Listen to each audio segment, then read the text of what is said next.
Olá, seja bem-vindo a mais um Café Tech News, a sua dose de cafeína com as últimas sobre inteligência artificial e tecnologia, sempre rápido e direto como um bom expresso. E hoje a gente vai falar de um verdadeiro herói dos bastidores do mundo digital, a preparação de dados. Olha, pode não ser o assunto mais glamuroso, mas eu garanto é a base, o segredo por trás de praticamente toda a grande inovação em IA que a gente vê por aí. Vamos começar com um sonho. Imagina só que incrível seria se analisar dados fosse simples assim, tipo apertar um botão. Pensa nisso, os dados chegam perfeitos, limpinhos, organizados, prontos para a gente usar. Seria fantástico, né? Era só aplicar os algoritmos e, pronto, colher insights valiosíssimos. Mas, como a gente bem sabe, a realidade costuma ser um pouquinho, ou melhor, muito mais bagunçada. Os dados brutos na vida real são caóticos. Eles chegam incompletos, cheios de erros de digitação, em formatos que não conversam entre si. É a famosa sujeira que todo analista e cientista de dados encara no dia a dia. E essa bagunça toda vira um problema de proporções gigantescas quando a gente entra no mundo do Big Data. Aqui, a sujeira não é só um detalhe, não. É um desafio monumental. A escala é tão grande que cada pequeno erro, cada inconsistência é amplificado e vira um obstáculo enorme para qualquer tipo de análise. E para a gente ter uma ideia desse desafio, é só olhar para os famosos 3 Vs do Big Data. O volume é simplesmente absurdo e exige uma organização impecável para não virar um caos. A variedade, nossa, vem dado de tudo que é tipo, texto, imagem, sensor, e tudo isso precisa ser padronizado para falar a mesma língua.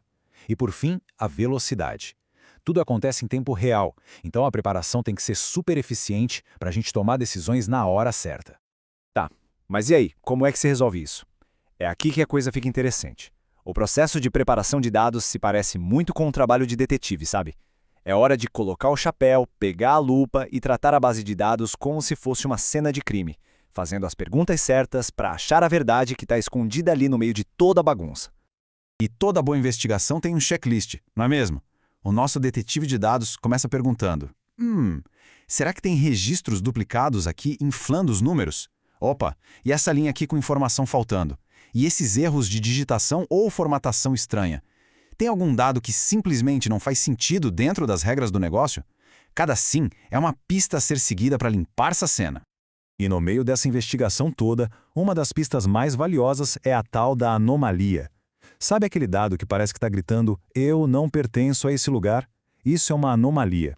É um valor tão fora do padrão que pode ser um erro, uma fraude ou, quem sabe, até uma oportunidade de negócio incrível e inesperada. Para isso ficar bem concreto, vamos para um exemplo prático. Imagina que a gente está analisando dados de um cartão de crédito.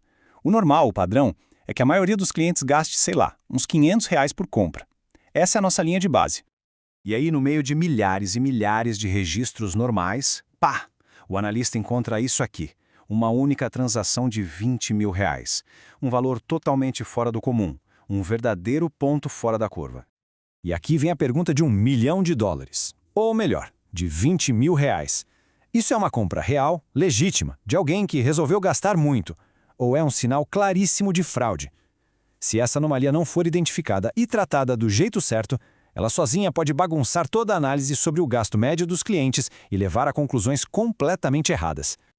E como é que os nossos detetives encontram essas pistas? Eles têm ferramentas especiais, principalmente as de visualização. Gráficos como o Boxplot, por exemplo, são ótimos para mostrar a distribuição dos dados e apontar na hora esses valores fora da caixa. Já os gráficos de dispersão ajudam a gente a ver padrões e anomalias na relação entre duas coisas diferentes, tipo a idade de uma pessoa e o valor que ela gastou.